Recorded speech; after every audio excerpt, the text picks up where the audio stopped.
Hello and welcome to the Paul Green Comedy PaulCast.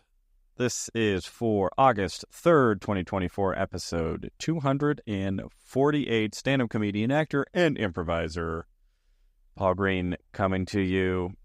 This is a podcast by a dreamer for all you dreamers out there trying to pursue something in life that is calling to you. And I am doing the same and just sharing my journey along the way. So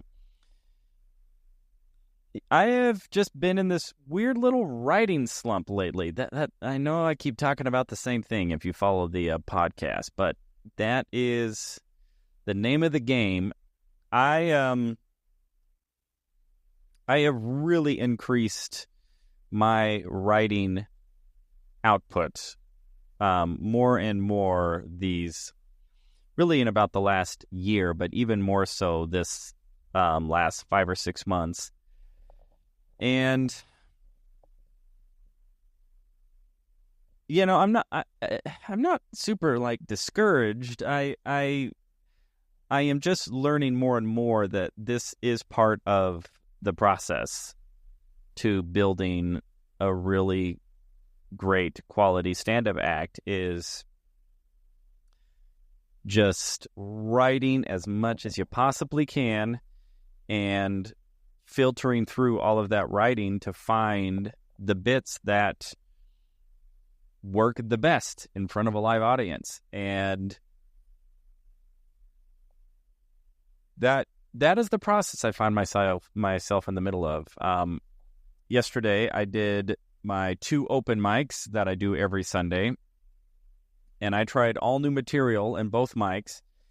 There were a couple bits that got a few laughs, but I don't really like any of it. I might look at the few bits that got some chuckles. Now, in an open mic, I've talked about this before, you really got to take any feedback from an open mic with a very small grain of salt, because most open mics are the audience. The majority of the audience is almost always just other comedians, and that was definitely the case. Yesterday, it was all comedians, no audience members, and it was a lot of regulars too. And so it's not only doing comedy in front of stand-up comedians, it's doing comedy in front of stand-up comedians who you already know. And so it's kind of like just doing stand-up in front of your buddies. But yeah, I don't know what's on the other side of this. I'm really now just working on getting a really good daily writing routine back, getting my focus back. My focus has been just shot to all heck. I used to be able to, write straight for, upwards of 2 hours sometimes. And now it's like I'm getting 30, 45 minutes in and my brain is just like, can't focus, need dopamine hit, look at phone, play video game, watch TV, check email. It's just like, my gosh, my focusing has really taken a dive. So I'm working on getting that focusing back up.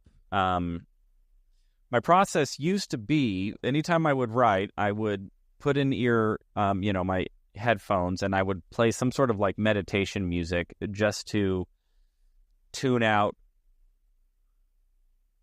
any noise, any background noise. And then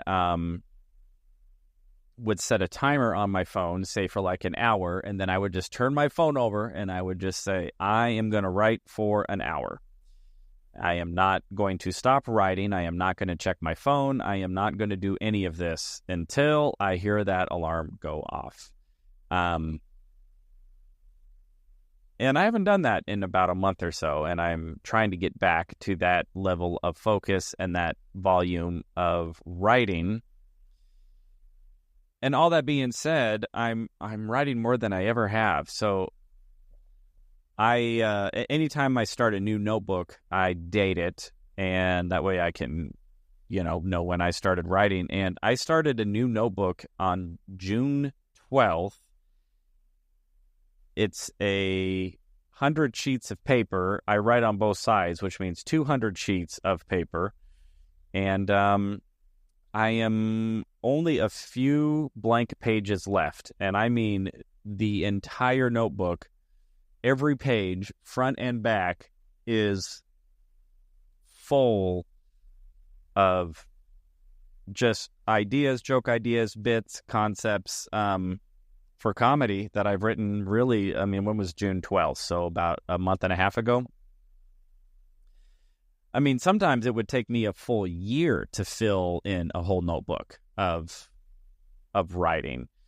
So on the one hand, I can look at that as like, well, it's discouraging that I'm doing all this writing, but I'm not really feeling like I'm mining any material out of it for about the last 2 months. Or I could look at it, hey, I'm writing more than I ever have, and this is only going to serve me in the long run as I really start to mine my brain head for quality material, for whatever material is going to come of all of this. So, it is, it's just all process. It's just all process. So that is what I'm up to. I didn't really have any shows this weekend, just the 2 open mics, and then just doing a lot of writing. And I did have a chance to touch base with my good buddy from high school who has taken on a bit of a life coaching role in my life, which has been really great. And it's always great to get his insight and be able to catch up with him and let him know what's going on and to get his insight, because he is wise beyond his years. And how do I know he's wise beyond his years? Because he's the exact same age as I am. And I consider him a lot more wise than me. So, not a whole lot to report in terms of stand-up comedy side of things. I feel like I'm starting to turn into a broken record and just talking about my struggle. It's not really a struggle, but just talking about how I'm writing a bunch and haven't really zoned in on any material that I'm excited about presenting. So this week, though, is going to be a very big week. I've got 3 shows in a row, Thursday, Friday, and Saturday. Thursday will be in Gilbert, and then Friday will be in a suburb of Tucson known as Marana, and then Saturday will be in another suburb of Tucson called Vail. And all 3 of those shows will be the Midlife Crisis comedy show with my good friend Josh Novi. And I am just super, super excited to do those 3 shows. We've never done 3 shows in a week before. The most we've ever done is 2. And this is all in preparation for us to start looking at how we can book these shows out and turn it into a tour. So, super fun, exciting times with the Midlife Crisis comedy show.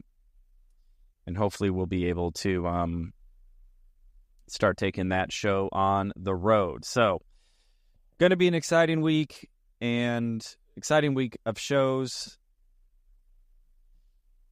And, I'll figure it out. It's only a matter of time with all this writing that I'm doing that I'm going to pop something out of that pen and look it out on a page and go like, oh, that's a funny idea. Oh, that's a new idea. Oh, I should give that a try. So with that, let's shift gears to the other thing that I've been talking about on this podcast, which is I have been deconstructing the book, The 48 Laws of Power, and just expressing my thoughts about each one of the laws. And those of you who follow the podcast know that overall I've been a little harsh, a little critical of a lot of the laws, because I find that the laws have a very cynical and abusive predatory, almost disposition. Is that a good word to use there? And I'm just kind of not a fan of living life that way. But some of the laws I feel are appropriate or accurate, regardless of any sort of moral stance, or seem fairly agnostic in terms of any sort of morality. Whereas some of the other laws I actually feel are downright immoral. But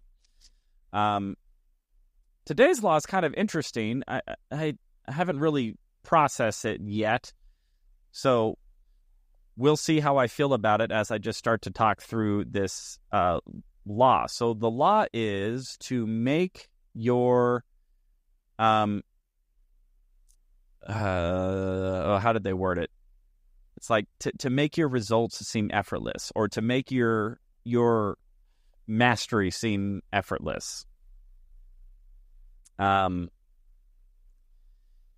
So, gosh, how do I feel about this? So, I mean, there is there's an innate truth here. It's interesting that it's suggesting this law as something that you need to do consciously. Whereas I think one of the great beauties of anybody who masters any discipline is their capacity to make it look effortless. That is the magic of effort. I mean, you see a classical piano player busting out a Rachmaninoff piano concerto. It looks so easy to them, but that's the beauty of it. So right off the bat, the fact that they're saying that you need to somehow artificially, because there is a subtext that this is like an artificial, like almost a deceptive tactic. Like, it is hard, however, use some sort of strategy or stratagem to give the illusion that it's effortless. But when you master something, it looks effortless. That's just kind of the result. And I don't really understand how somebody might do that, especially if they are not at a level of mastery to where it's actually quite difficult. So I don't know. I didn't really track the execution of this law, other than, yes, it makes sense that if you're mastering something, that it should look easy. Whether that's comedy, whether that's art, whether that's, performance, whether that's an instrument, whether that's, running a business, whether that's, being a great public speaker, or, being a great doctor, or, great lawyer, I mean, any discipline requires a tremendous amount of effort and is hard. I mean, anything worth doing is probably hard to do, and yet there are people who put in the hours and the effort into learning that discipline to a point to where it doesn't look hard to them. Winning an NBA championship doesn't look hard for LeBron James, but it's really freaking hard, even for LeBron James. I mean, the volume of hours of, practice and discipline and weightlifting and practices and shooting drills and, I mean, my gosh. When he jumps up and does a tomahawk jam, it looks effortless.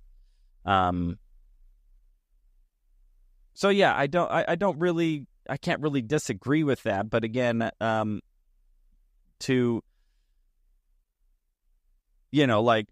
say that you need to make it look effortless, insinuating that something that you aren't able to naturally make look effortless, that you need to sort of kind of trick people into making them think that what you're doing is effortless. So I don't know. It's a little bit of a convoluted law. So I don't really know how to feel about that, or how to adequately either disagree or agree with it.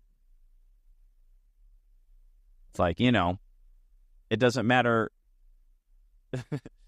Going back to the LeBron James analogy, there is nothing that I could do to try to make it look easy for me to dunk a basketball, because I can't do it. So I guess there has to be an asterisk, which is, if there is something that a discipline or something that you are trying to accomplish or do, and you do not have the skill set yet to really do it effortlessly, then while you are gaining that skill, learn how to display your capacity to exercise the discipline in a manner that disguises how much work it's taking. That just seems like a much longer explanation, or a much longer chapter title than what the book proffered. But I'm all about mastery, and anything that I've ever read and anything that I've ever studied really just says the only path to mastering anything is hours. And the more hours and the more effective that you can make training in that discipline in those hours is really the only way to obtain a mastery and to make something that actually is hard look effortless. It's just hours. It's the 10,000 hours rule. And, like, I look at my comedic writing. It's like, well, comedic writing is kind of hard for me right now. So how am I supposed to make that look easy? Well, nobody's watching me, but there will come a time when I'll be able to sit down and write for a solid 2 hours, and know that out of that 2 hours, I'm going to come up with a couple of good, jokes or material for my stand-up comedy act. And then I'm going to do that material. And when I do the material to the audience, it's going to look totally spontaneous and easy and effortless for me just to get up there and rip out all these jokes and to make people laugh. But I know, and anybody who has mastered any discipline knows, that the only reason I'm able to get to that point is because behind the scenes, it was just a lot of work, a lot of writing, a lot of refining, a lot of, trying to train myself to be more effective and more efficient at the thing that I'm trying to do. So everybody, that's my thought. That's my thought on this chapter of the 48 Laws of Power. And that is the update for today's podcast, for the Paul Green Comedy Podcast. This is for August 3rd, 2024, episode 248. I love you all so much. I hope your dreams are coming true. You're out there pursuing them and finding joy and fulfillment on the journey. All right, everybody. I love you all so much. I will talk to you tomorrow.